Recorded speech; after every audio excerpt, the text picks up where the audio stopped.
actors and agents and agents and actors and front stage and backstage and backstage and front stage, man. As above, so below. It seems like we're in the upside down right now, but that's alright. We're gonna kick butt, we're gonna keep going forward, and we're gonna take it one day at a time. Hope you guys are all doing well. Welcome back. It's Wednesday, and let's kick it off, man. Let's see, what day is today? Wednesday, December 2nd, 2020. Boy, oh boy, it's an exciting time to be alive, right?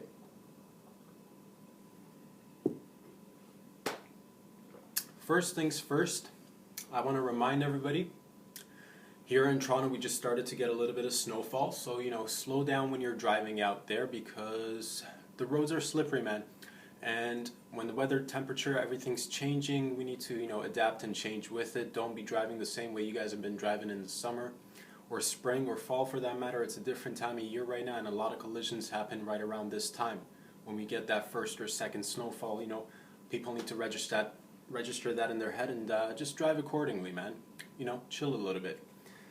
Pump the brakes a little bit in advance. Don't leave it to the last second. Give yourself plenty of space and time. Make sure you also change your winter tires, man. If you haven't already changed to winter tires, you should have already done so, but now is definitely the time. Now, let me give you guys a little story, man. I mean, I'm not an expert on cars. I'm not a car guy. I was never really into cars, but yeah, I ended up getting a job when I was younger at a car dealership, and I worked my way up, all the way up. I started pretty much with, how did I get into the car industry, the automotive industry?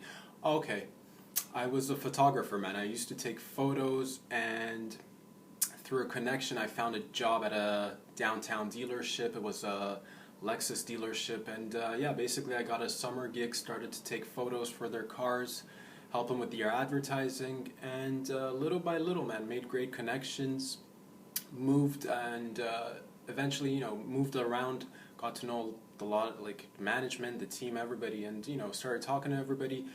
After that, building relationships, I ended up, I wanted to make a little bit more money. I was in my early 20s, mid 20s, so had a talk with the GM, and he's like, why don't you try working at the service department? You seem to be okay with people, so try that out if you don't want to necessarily do sales right away. And I never had the intention of going after sales or anything like that, but I'm like, what, if it's a better position, helps me out a little bit more financially, why not? It was one of my side hustles, so I'm like, okay, been taking photos of cars for some time now, might as well get to know a little bit about what goes into the service department, what kind of requirements do cars need to get around, and make a little bit of extra money. So I did that for a little while, and did that for about a year and a half, and learned a lot, man. Learned a lot about customer relationships, customer service, interacting with people, especially when they're forking over hundreds of dollars of hard-earned money. So it's really important to learn certain skills, and I did that, but I was bored. And I needed a new challenge again. Lovely team down there, and spoke with the management. They gave me a little bit of advice. They're like, well, you could pretend, what do you want to do? And it was, again, in my early 20s, mid 20s, finishing up college, university, not really sure what I want to do, my own degree. I did sociology, and I even worked at the university part-time, but it wasn't paying the bills. That's why I needed to look elsewhere and outside of my realm of study to find something that'll feed me, clothe me, pay my bills, and give me a little bit of extra cash. So sales was a great opportunity. They're like, why don't you try sales out for a little while? And I went and did my exam. Here in Toronto and Ontario, we have the OMBIC exam, so I went and did that, passed. And man, the story that I wanted to share with you guys, and again, it's kind of related to, I guess, driving and driving habits, but experiences, right? Driving experiences.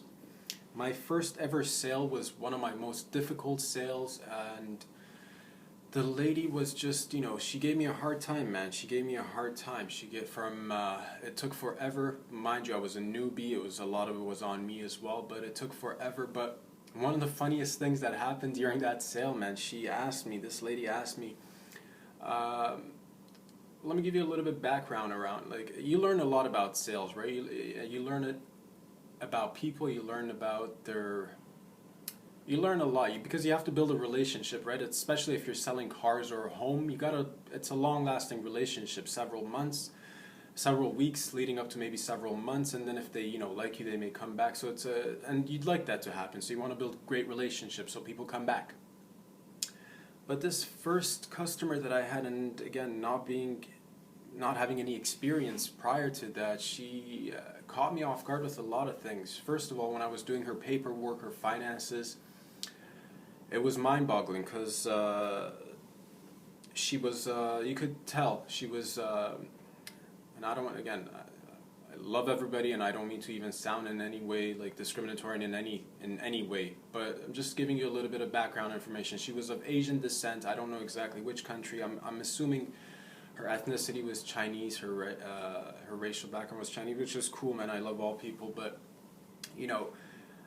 English wasn't her strongest suit, and we just had a lot of hard time communicating back and forth. But all that said and done, when I was doing her paperwork, her finances, she had $18,000 worth of mortgages here, man. $18,000 worth of mortgages. That is a significant amount.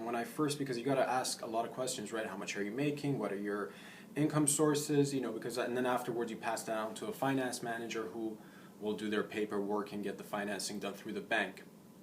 Yeah, so she threw me a curveball. She's like, yeah, I make $18,000 at least just for my mortgage payments. So, put down my income on a monthly basis, like 25 grand or above. And for like a kid in his, early 20s, barely making minimum wage, I was just like, what? You have $18,000 worth of mortgages and you're making like 25, 30 grand a month? You're probably making more than that. Who are we kidding? But yeah, man, this lady was a baller. That was just kind of like a shock, and because when you just get into the workforce and you're considering money and earning and wages, and you have no idea what you're dealing with out there, what kind of money exists, and that's pretty much nothing to some other person. Like 25 G's a month, that's like pocket change. But different levels and different stages of life. So that was a big shock for me. The second thing was, it was regarding her question when it came to, she wanted to buy a Lexus RX 350. I don't remember the year. This was a few years ago. So I'm just walking around the car with her, giving her all the specs, giving her all the details, and then eventually taking her out on a test drive. We did come back to the dealership, and she looked like she sold on the car. She loved the car, loved the color, loved the feel, all the amenities, all the bells and whistles. But she asked me a question, and I didn't know how to respond to that. She asked me, what do I do if my car ever lands in water? If I ever, crash into a body of water, how do I get out? And I'm like, okay, is she joking with me right now? Is this a English barrier sort of thing? And I was just, put on the spot. I'm like, well, there's always the emergency latch in the back, that was kind of, I never got, like, what kind of experience had she had in the past that, like, did she drive her car or a previous car into a body of water, like a swimming pool, or, did she think she's got, like, an alternative option with a previous car and just drove it into the pool or a sea or an ocean or something? I don't know, it just left me confused, and I'm like, lady, you're clearly making a ton of money. Seems like this is not your first car around, and seems like you're kind of a, kind of a wild driver. So I don't know if, it just threw me off, but it reminded me just to, put a reminder out there for people. If you're driving in these conditions, it's slippery, give yourself a ton of space and time to slow down and brake and all that. You don't want to end up in a body of water, for that matter, because then you'll be wondering, what the hell am I going to do? How am I going to get myself out? I don't know, man. The best thing I can tell you is just sit back. If that ever happens to you, sit back, get on your back, try to pop the windows out by kicking really hard, and get the hell out of there as soon as possible. But in the first place, just avoid bodies of water with your car in the first place. Like, yeah, I don't know. Oh, onward and upwards, man. Onwards and upwards. What else is going on? What else did I want to talk to you guys about? Oh, recently, I just did something tiny that I wanted to share with you guys. It's tiny but also significant in terms of what we do in our daily lives, man. Like, a light bulb had gone out in my bathroom, and I was just being lazy about it, dude. I was just being lazy and not fixing it, because not being lazy about it, I'll give you the deets about it, right? This bathroom, I'm living in an older building, so the light fixture is a little bit old, the screws are a little bit old, and it's just like, it's hard to undo the whole thing, and take out the old light bulb and put the new one in. You could do it if you've got small hands. You could just slide your hand in and remove the light bulb. Fortunately or unfortunately, my hands are not very small, so I can't just reach in there and unscrew it. I have to actually take the whole thing apart. Yesterday I had enough. I'm like, I can't see anything in the bathroom. I already took a little tiny reading lamp in there that I used, but it was just like, knowing it needed to be changed, but I put it off for a couple of months. But yesterday I'm just like, go buy a light bulb, change that bad boy so you can, trim the nose hair, shave a little bit better, fix up your hair a little bit better. So you can actually see what the hell you're doing, man. Went and did that, and it was tiny but significant also, man. It's important that we take care of ourselves in every aspect, whether it's your mental health, your physical health, or your environment, wherever it is, making sure it's neat and tidy to a certain degree so you can get work done. I know I'm that way. Like if my surroundings aren't neat and tidy and organized to a certain degree at least, my brain doesn't function, I can't work, and that was part of my home that needed attending to, and I just took care of that and it felt good. I'm like, why did I put this off? Why was I being so lazy about it? I don't know, but glad that I did it and got it over with, man. So if you got a little tiny task you got to do around the house, don't put it off, take care of it. Trust me, you're going to feel a lot better afterwards. What else has been going on, man? I've just been reading the news lately and came across an article, and then later on I went and checked it out. It was about a Nike commercial that they did in Japan, and it was 2 minutes long. I watched the commercial. It was in Japanese, obviously, so I couldn't really read, and there was no English subtitles, so I had to just go about making sense of it from my visual aid that I'm getting through the video. But it was touching on issues of, I guess, bullying a little bit, race and ethnicity, diversity, and racism a little bit, I'm assuming. Because the reason why it popped up in current events is because it got a little bit of backlash. Apparently some people were upset because and I recommend you go check out the video. It's a Nike advertisement on, it's on YouTube, and it's about, Jesus, getting my words all scrambled up. Go check out a Nike advertisement on YouTube, in regards to man, I'm having a brain fart right now.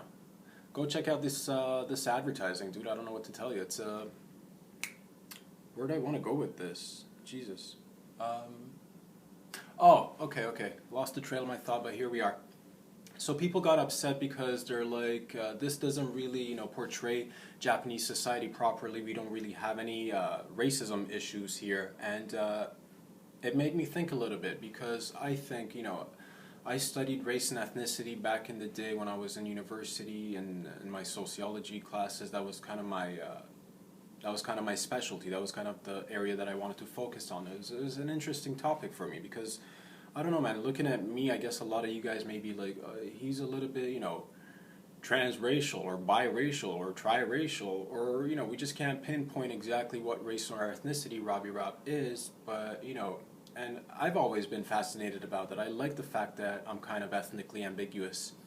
I like getting that conversation going, because, people come up to me and they're like, oh, what's your background? Or I'm like, well, I'm Canadian. And they're like, no, but what's your background from? And that gets into a really interesting conversation. But in regards to just staying focused on this topic and touching on racism, and does it belong in any other, it definitely doesn't belong in any society, but does it exist in Japanese society? I think racism and discrimination to a certain degree, exists in every society, within every group, unfortunately. But that's the thing, we got to talk about it so that it doesn't exist anymore, or that we can lower it, or educate the younger generations and the older generations, so that we can, live properly. Because at the end of it, it's all we're all travelers, man. There's no real one quote unquote pure race. It's debatable, it's a long topic, I'm not going to talk about that today, but there are there are cases where there are families that have had pure races, and you'll find that sometimes in royalty, because they'll just ancestrally marry one another to keep power and money and all that jazz. But realistically, everybody else who's on this planet, if you're not from royalty or whatever the hell that means, you've been moving around a lot. You've been moving around, and most people, if they're lucky, they can count back, to their grandparents or great grandparents. But before that, we've all come from people, and people are travelers. And the concept of race and ethnicity for me was just, it was an interesting thing to talk about and discuss with people, because a lot of times, you know, my ethnicity, I've touched on this, but it's Iranian, and people get upset when you call out their background and say, oh, this society has racism issues in it. And I think it's important that we speak about it, whether it's Japanese society, whether it's Canadian society, whether it's Iranian society, or the American society, or the European society, and then you can break those down into individual little countries and regions. But discrimination and racism happens all over the place, in all over the world, man. There are great people everywhere, and there are people who are just not. They're ignorant, and sometimes, you know, it's a little bit their fault. Sometimes it's a little bit of upbringing, and they don't know any better. But that's the thing. Once the video came out, people were all up in arms on the internet. They're like, let's boycott Nike products because, well, whatever, we're unhappy about this ad, and we don't think that Japanese society is racist. And I don't believe Japanese society is racist. I'm sure there's some jerks in Japan that are racist, just like there are jerks everywhere else that are racist, you know? Because for the majority of the part that, you know, Canada luckily is a very multicultural place. I've had friends from all walks of life, and everybody for the most part gets along.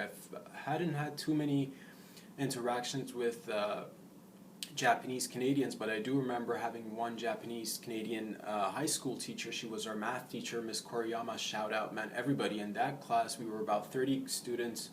Everybody got at least 80 plus and finished the year with you know, an A or an A minus or an A plus, because she was a fantastic teacher, a lovely lady. She was very, you know, into her work. She was very cool, very nice, and that was my interaction. That was my experience. Other times I can't recall too many. I had another, one of my classmates in grade 4, Daniel. He was of Japanese descent. Really cool kid, just like every other kid, man. And everybody gets along just fine, and that's the way it should be. But the issue with the advertising, I guess, was that they were showing. One of the girls was of Japanese and African descent, so she had a different skin tone and she had a different hair texture, and the other kids were kind of like touching her like hair and making fun of her, I guess. Again, the subtitles are all in Japanese. I can't really read Japanese, so it doesn't help.